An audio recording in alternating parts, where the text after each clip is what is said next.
Hello everyone, welcome back to the IndieGeekGuy channel, and we're back with Black Sails, and stuff is really starting to hit the fan. Right, so first things first, last time Ned Lowe, gone, thought he was going to be a big villain of the piece. Nope, he's gone, head off, head on a beach, apparently. So right now we're getting down to the nitty gritty of Flint versus Charles, and you know, that's been a long time coming as they've never seen eye to eye. And now we've got their sort of motivations and their ideals, I suppose, about the lives that they live coming to a head right now, where Charles is very much in the moment. He wants to do stuff now. He wants to get the treasure. He wants to spend it all. He wants to, you know, he's all about sort of power and immediate and short-term wins and all that kind of stuff, whereas Flint is looking to the future. He wants a long-term win. He wants to create paradise or safety or a nation onto itself, and those two things just aren't gelling well to one another based on what they want. So we're now left on a cliffhanger of Flint with a warship pointing guns at the fort which Charles now occupies, and is basically giving him a moment: hey, you can surrender now, or we're taking you out, and that's it. But little does Flint know that Eleanor is also in the fort right now, because she's got the hots for Charles again for some reason. And also the daughter of a Lord Ash is also in the fort right now, and if she dies, I can only imagine what hell would be brought upon everyone. So that's where we're at. It's a pretty intense time right now, and let's just jump right into it, shall we? But before we do, please hit the like button if you do like this reaction, and maybe consider subscribing so you don't miss anything in the future. There is also a Discord server now open, and there's a place where you can make recommendations for movies, all that good stuff, and hang out with the rest of the community. So if you're interested, please check that out as well. But yeah, let's jump into this Black Sails episode.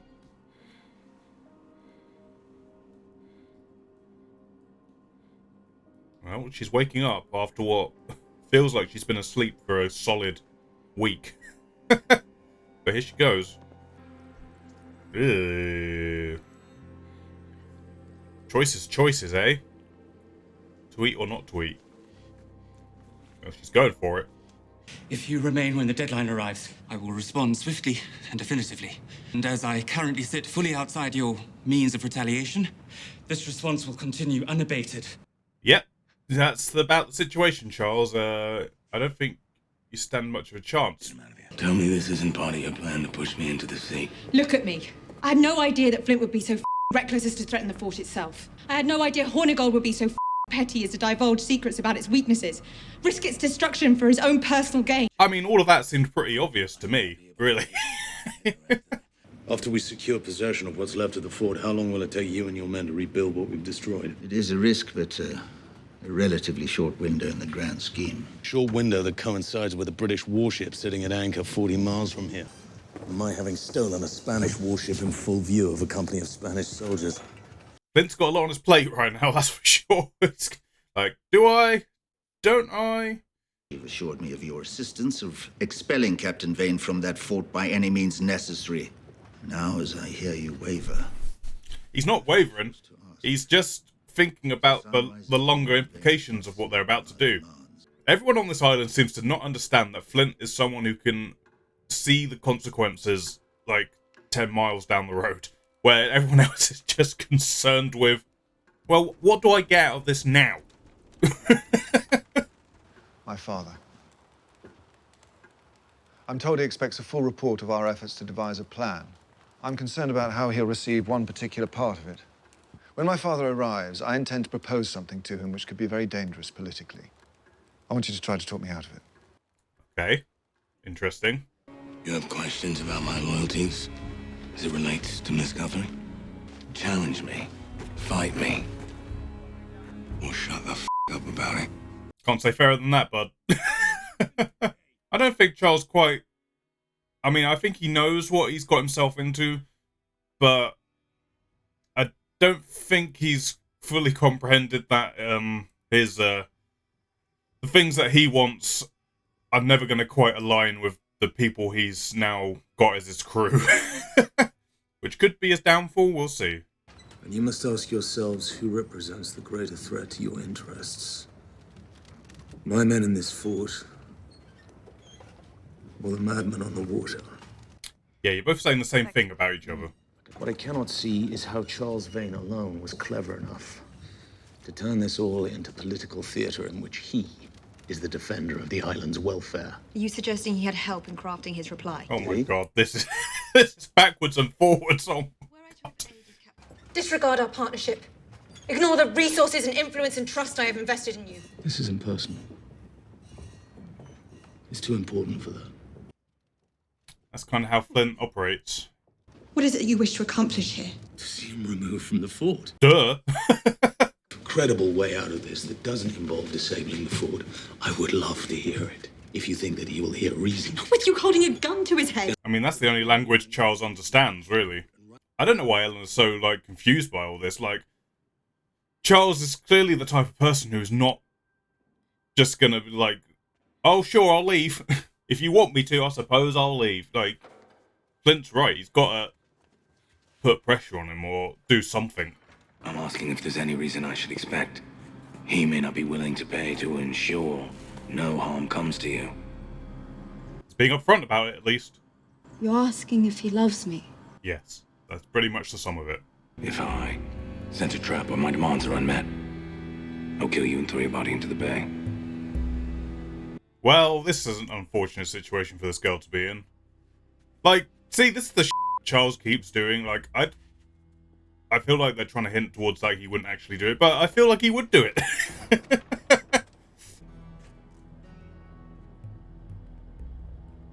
Look, see, now they're gonna, yeah, see, the little bit of regret on his face, like, he doesn't want to do it, but I feel like they're trying to build Charles up into someone with a bit more of a moral code, but I don't know. I feel like we're on a long journey with that, if that's the play that they're going with. Perhaps it's just them expressing their opinions about you. So you think that they see me as the villain in this particular story? Yes. When my father arrives, I would like to propose to him that we don't hang the pirates, that we pardon. I want to pardon. Okay. Good luck. If you propose this to your father, he will almost certainly distance himself from it and most likely from you. Yeah. I don't see this going over very well. Pulled a man out of the water. We were just about to send for one of you. Excuse me? You're a walrus man, aren't you? Sorry, what are you talking about? He's one of yours. Oh my god, is it Billy? Is it Billy? Is it Billy? This could throw a major spanner into everything. Oh my god. If things couldn't be more complicated, here we go. Come on, Billy. You sort this mess out. You get in there and you sort this mess out. I'm putting a lot of pressure on you. But Flint, don't you care enough about him to at least try to stop him from doing this? Don't I care about him? He's the one in the most immediate danger, and you would do You who have enabled him, encouraged his violence. You ask if I care about him. I mean, she's got a point, Eleanor. You have put him down this path with your own encouragements. She has a point. You tried to play both sides, Eleanor, and this is where it's got you, more or less. Mr. Featherstone, been a regular for months now. The navigator on the Colonial Dawn. He's looking to move. Said the men were split badly over the mess on the beach. And we have a plan to sway him and his men to our camp. I'm going to the living out of him. You cannot just him. You must seduce him. Yes, there is a difference. I'm still very confused on what Max's end game actually is. I get that she wants money, she wants power, but what does she want with those things is probably the question I'm asking myself, really. Mr. Featherstone will announce to his shipmates tomorrow that he has joined a new crew. Your crew. Boom. They have a navigator. In addition to these new recruits, you will be granted command of their ship as well. Congratulations, Captain. There you go, Jack. You're in. Max has helped you again, but seemingly doing it begrudgingly, but I assume it's kind of her version of a power play. If she can get him what he wants better than what he could do it. I'm assuming. I asked you to formulate a plan that would secure the support of the Navy in our efforts. Support that is almost certain to disappear entirely and for good the moment they hear they are to be associated with a plan to reward men who are in open revolt against the crown. Say, Lieutenant, am I right to assume that a proposal such as this would... Don't look at him, talk to me. This is awkward. Flint just in the middle of... We are fighting a war in the service of the Son of God, and it is treason to offer forgiveness to any man who would seek it. What in the hell is it you think we're doing here? This isn't your goddamn salon, Thomas, and If I you don't do not care to forgive be men their lectured to. sins, your Father will not forgive your sins. I don't want to hear it! I know you don't. Dear. I support it. Okay, Flint. He's making a stand. I find his argument persuasive. I find his intent to be good and true. And I find yours wanting, sir. And now I think it's time you left, sir. Well, that was a flex if I ever saw one. Damn. Well, it's starting to come together how Flint and Miss Barlow could have been kicked out of London. Did you just ask my father to leave his own house? Yes. That's the type of person Flint is. Service of stealing a young girl intended to be ransomed to her father. None other than the governor of the Carolina colony. An upstanding, God-fearing man, hundreds of... I don't think she knew that. I don't think she knew about this. The governor in Carolina, it is Lord Peter Ashe, is it not? Lord Ashe's daughter. What was her name? Miss Barlow, what difference does her name make? Abigail. There we go. Finally, a name. We've talked about justice. We've talked about virtue and the right. We've talked and talked. And now perhaps it is time to do that which we've only spoken about behind closed doors. But it is a long road, and I will need your help to see it through. Some people are just all talk. And then when the time comes, they're not willing to do anything about it. How can I help? Lieutenant McGraw? My good friend, Lord Peter Ashe. There he is! This could work in their favour then. With that reveal, that maybe this will work in their favour, unless he betrayed them. I do not know. I heard the news today. I thought it a sign. It was time to come and see you. This head. You're so close to having everything you've wanted. I came to help you get it. Well, I would not trust this man. I fear that to take that fort will be to divide this island in the most dangerous way. I fear that if we go down that road, by the time Spain or England arrive, they will find their job done for them. They will find Nassau has destroyed itself. That is Flint's fear. That is what he's worried about. Flint has the tactical fighting advantage here, but Vane has the advantage in terms of how Flint's plans are for this place. Charles doesn't know that. He does not know that at all, but Flint has long-term plans, and at the moment, Charles has the upper hand in that regard. What say you, Captain? So I'm going to do it. Fire. Oh god. Oh god. I was wrong. I was wrong. He's he's full tilting into it. Oh my god, that's... But the plans, and Billy.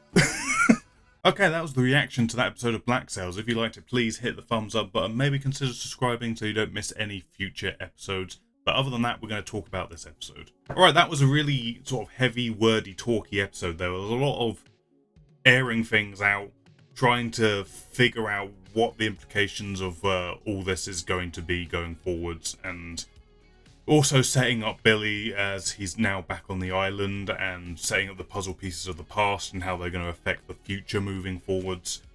All of that stuff was going on. Although, at the end there, we had the choice being made. It looks like Flint is going to open fire on the fort and take the place by storm and force if he has to. He's fought it through. You can't say that he hasn't fought it through. He's fought through the repercussions of what he wants to do. He knows that it could backfire. He knows that he's opening up the island to attack from British or Spanish forces. Like, and he's still going, and he still wants to go ahead with it because he thinks out of all of that, Charles Vane is too much of a problem to be left around, especially in charge of a fort that is in charge of the defenses of the place. We'll see how that pans out, I suppose. I don't know how I feel about it. Because it's this two-way street of, they're right. The destruction of the fort and the division of the island could damage Flint's plans to a point where they can't be repaired, or at least they would have to be completely re-thought out. Like his like 5-year plan or whatever it's got would probably end up becoming like a 10-year plan if he wants it to pull off. But I don't know.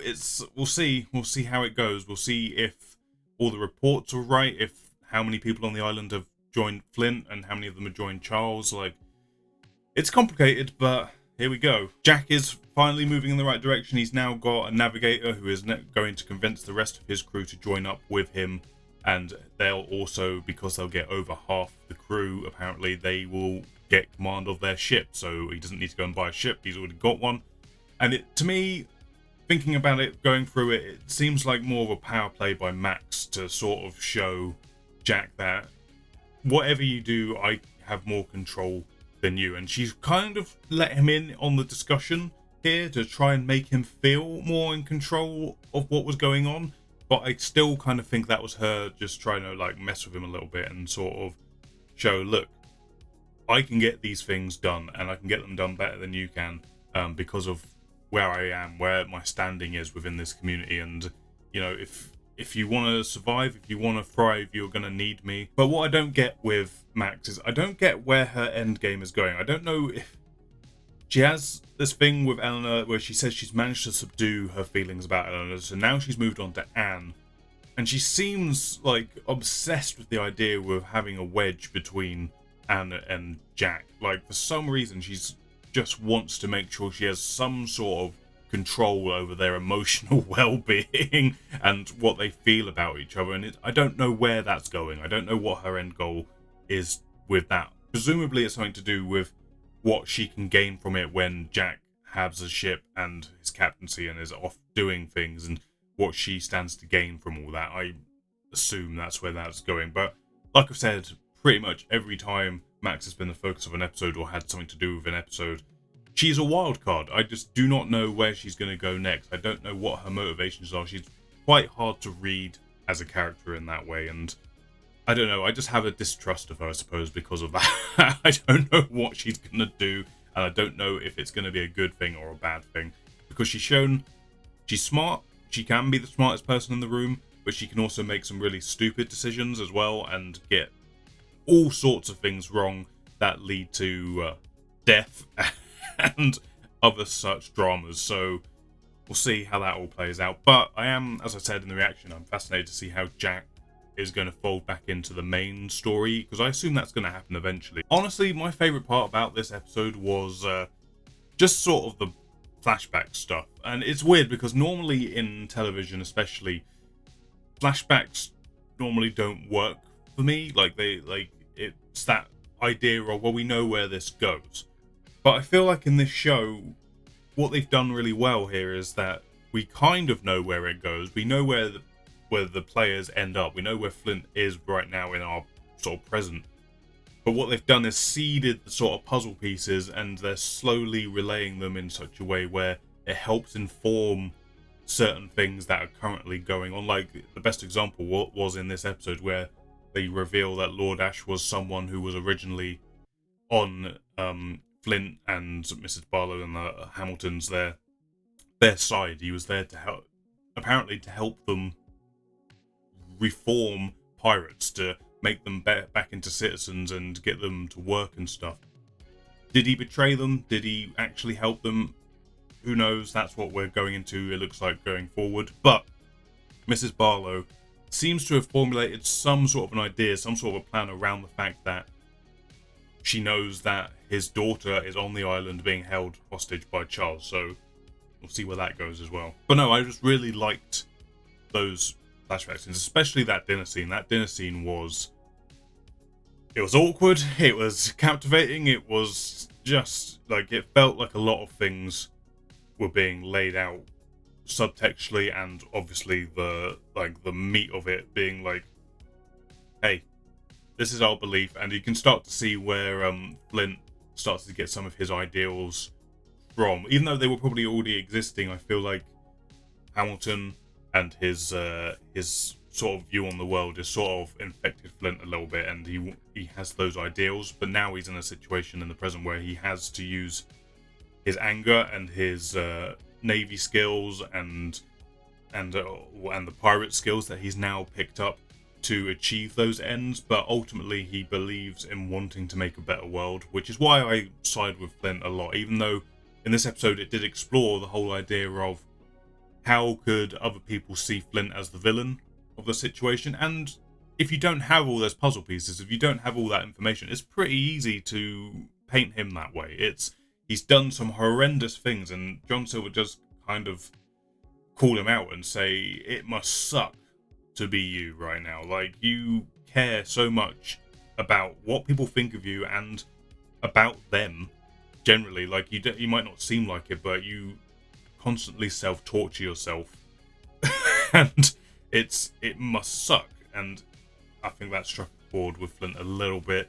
And yeah, I don't know, it's interesting. I think Flint and Silver's relationship is going to be an interesting development as things go along, because they seem so opposite of each other in so many ways, and yet as smart as one another. So it's interesting. It'll be fun to see how that plays out. Obviously now Silver's got the problem of Billy. What does he do with Billy? That's going to throw a spanner in the works. Like, who knows where that's going to go, what Billy's going to say, what he's going to reveal. Like, I feel like there's definitely going to be some sort of reveal to whether or not Flint pushed him off the boat or whatever, when John is rightfully seen that if Billy has something like that to say, it could upset the balance of things as they are right now, which are on a tipping point as it is. And yeah, that could go horribly wrong, but I'm excited. I'm excited to see Billy back in the action and to see how that's going to go. All my hopes are on Billy. But no, it's a strong episode. Like I say, it was kind of a very wordy dialogue episode, but it was a lot of very good wordy dialogue. Lots of characters who have lots of opposite views, lots of characters who have been tainted by their kind of viewpoints of other characters, and they don't know what's best, but they don't know what to do. And now we've got this setup that Eleanor's dad rolled back into town like, yo, I'm gonna help you out, and I definitely gonna help you. It's definitely something you can trust. Don't worry about me and everything else I've done in the past. Yay! So I'm slightly worried about Eleanor. I feel like her judgment is more clouded now than it has been in the past. Like, her judgment of Vane and Flint, like, she wants both of them, and I don't think it's ever going to work. They're just two very different people who have very different ideals, and they just can't trust one another. So, but no, good episode, strong stuff. And now we just wait till next time to see how this is all going to play out, because, you know, we said fire. I'm assuming fight will commence next time, so we'll see. Thank you for watching this episode, guys. If you enjoyed it, please hit the thumbs up button. It helps it get seen by more people, and lets me know that you enjoyed it. Other than that, maybe consider subscribing so you don't miss any future videos. And also there's a bunch of other content on the channel, so please do go check that out as well. But other than that, thank you for watching. I hope you enjoyed. I will catch you on the next one.